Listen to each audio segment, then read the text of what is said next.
When the police found Alan Bono brutally murdered in his apartment, it shocked the residents of Brookfield, Connecticut. This was the first murder ever recorded in the town's 193-year history.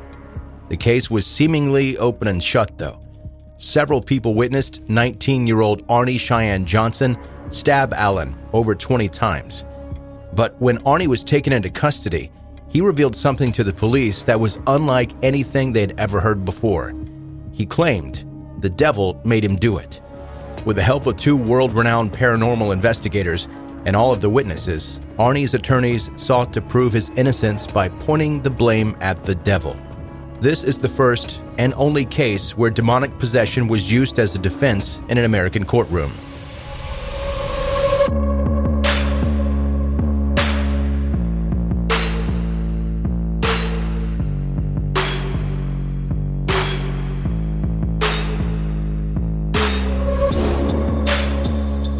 Welcome to 10-Minute Murder, brief and bingeable true crime. I'm Joe, the host, and thank you for joining today. In some personal news, I'm thrilled to announce that I've got a stuffy nose. Again, I get them all the time, but since the pandemic, you can't be too safe. So I've taken cold medicine. Actually, it's like cold and sinus stuff. I've taken allergy medicine, but I take that on the daily anyway because I've got allergy issues. And I've also sprayed the soothing throat spray, the Singer's soothing throat spray that I've talked about on this podcast before. It tastes like pepper, a licorice pepper, and it's awful. I've done that, and I've washed it all down with some Diet Pepsi. So hopefully that concoction mixes together. It coalesces into some sort of vocal situation that you can tolerate. I know I'm a little bit stuffy, so that's just me saying sorry. Hey, if you're brand new to this podcast, welcome. Glad you're here. Make sure you're subscribed to 10-Minute Murder.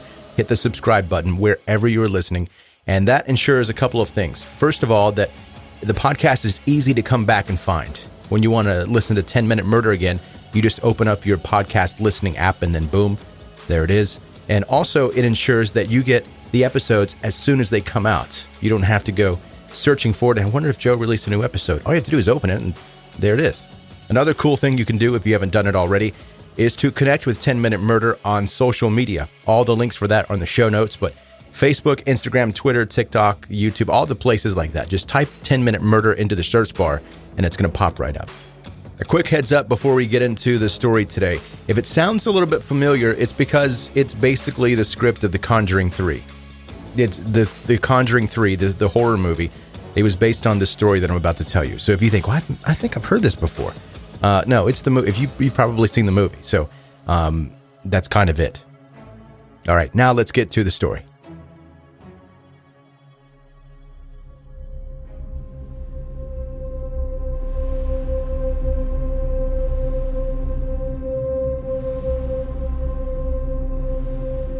So what brought Arne and the witnesses to so strongly believe that the devil really made him do it? This case is wild enough, but the details certainly add to the strangeness. And depending on your beliefs, they either completely validate the defense or they make it much more unbelievable. Because there wasn't one possession, there were two. Just like the beginning of each cliche horror movie, Arne Johnson and his fiancée, Debbie, had found their perfect house stuffed back in the woods on Old Howleysville Road, painted yellow with olive green shutters. Debbie called it her little dream house, and the two lovebirds couldn't wait to get settled in. In the master bedroom was a waterbed, left behind by the previous tenants. Arne and Debbie laid down on the bed, laughing about how funny it feels to lay on a waterbed. But David Glatzel, Debbie's 11-year-old brother who was living with them, wouldn't give it a try. Later in the day, though, when he was alone in the room, he claimed to feel a strong force to push him onto the waterbed. Once he sat up, confused, he saw an old man in a torn shirt and blue jeans who repeatedly told him to beware. Initially, when David told Arne and Debbie about his encounter, they didn't believe him. It was assumed that he was attempting to get out of doing chores. But when the same man visited him that night, only this time his skin was charred and black, his eyes a blank white, and his feet being hoof-like, his mother, Judy, believed him instantly. As the days went on, the young boy's behavior became erratic. He was shaken awake from night terrors, and his skin was covered in random bruises and scratches. The family also claimed to have heard strange noises coming from the attic. In an attempt to understand what was happening to David, the family called paranormal experts Ed and Lorraine Warren. And if you've seen any of the Conjuring movies, you know exactly who these people are. Though controversial, the duo were widely known investigators during this time. And after studying David, they concluded that he wasn't just possessed by one demon, but rather 43 entities. The family had taken David to see a psychiatrist who claimed David merely had a learning disability, but his behavior was far from that of an ordinary troubled child. He began kicking and biting, spitting and swearing. He began speaking in strange voices while quoting the Bible and John Milton's Paradise Lost, a book the family was certain that he had never read. Several exorcisms oversaw by priests were performed where the Warrens claimed David levitated, stopped breathing, and even predicted the murder later to come. By October of that year, Arne began taunting the demon and even begging it to take over him instead. This was the beginning of the end for Arne. Shortly after egging the demon on, Arne was involved in a freak car accident where he claimed something forced him to crash into a tree. Angered by the situation, Arne went to confront the demon in the well behind their home. The well, the Warrens claimed, is where the demon lived. Arne described this as the moment the demon entered his body and locked eyes with it. David's condition only worsened, though. This prompted the family to move out of their dream home and into an apartment owned by Alan Bono, a 40-year-old man who just hired Debbie to work as a dog groomer. Being away from the house settled David's behavior, but in turn, Arne began acting strange. It was said that he would hallucinate, growl, and would have bouts of memory loss. Debbie began fearing the same tragic situation was now falling upon her fiancé. On February 16, 1981, Arne, his sister Wanda, and Debbie's cousin Mary went to visit Debbie at work at the kennel. Alan had treated the group to some lunch at a local bar where he supposedly got a little too drunk. After returning to the apartments, Alan became extremely agitated and even grabbed onto 9-year-old Mary's arm. The reasoning for that is unknown. Arne was able to release Mary from Alan's grip, and she ran outside to the car. Debbie then stood between the two men, sensing a fight was about to happen.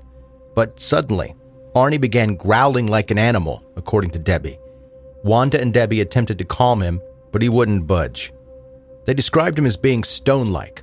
Arne then pulled out a 5-inch knife from his pocket and began attacking Alan. Overall, Alan suffered 20 stab wounds, 4 or 5 of them being the most tremendous and one of them stretching from his heart to his gut. Arne then walked away into the woods, leaving the girls to call for help. After the police arrived, they located Arne 2 miles from the crime scene. He was taken into custody and his bail was placed at $125,000. Alan died in the hospital several hours later. The following day, Lorraine Warren went to the police claiming that Arne wasn't at fault, but it was the devil to blame. When attorney Martin Manella was presented with the case, not only did he accept it, but he fully believed Arne was under some type of demonic possession. Martin was quoted as saying, "The courts have dealt with the existence of God. Now they're going to have to deal with the existence of the devil." As controversial as it was, the media began following this case all over the world. The trial began on October 28, 1981. Arne's defense claimed that he wasn't the same person after David's exorcisms were performed, and witnesses gave countless reports about Arne's sudden savage behavior. However, Judge Robert Callahan rejected Martin's plea of not guilty by reason of demonic possession. Callahan argued that all testimonies that were presented were unscientific and irrelevant. So the defense opted for the next best, a self-defense plea. But after 15 hours of deliberation, the jury found Arne guilty of first-degree manslaughter on November 24th. He was sentenced to 10 to 20 years in prison. However, he only served 5 for model behavior. His relationship with Debbie remained intact. The two even married when he was in prison. After Arne was released in 1986, he and Debbie lived a relaxed life and even had 2 children together. Author Gerald Brittle would go on to write a book about the case called The Devil in Connecticut, with the help of Lorraine Warren. Many fictional tales came from the story as well, however the most notable being The Conjuring, The Devil Made Me Do It, which is linked with 9 other movies in the Conjuring universe, the movie franchise that was named the most profitable in the 21st century. So chances are you've seen a handful of them. But the question about this story still remains. Could Arne Johnson have really been under demonic possession and truly be a victim in the situation? Or was the entire story a hoax to justify a brutal murder?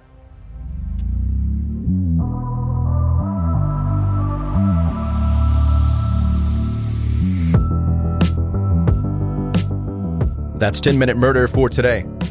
Brief and bingeable true crime. Thanks for listening today to a story that has a 100% chance to give me nightmares tonight. Gosh. Have I seen all the Conjuring movies? Maybe. I think maybe I have. I can't remember. I like horror movies, but I don't like them enough to make sure that I watch every single one that comes out that looks like it might be good.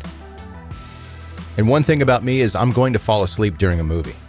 So I think I've seen at least half of these Conjuring movies while I was resting my eyes, as my dad says. And I honestly don't know what to think about this story.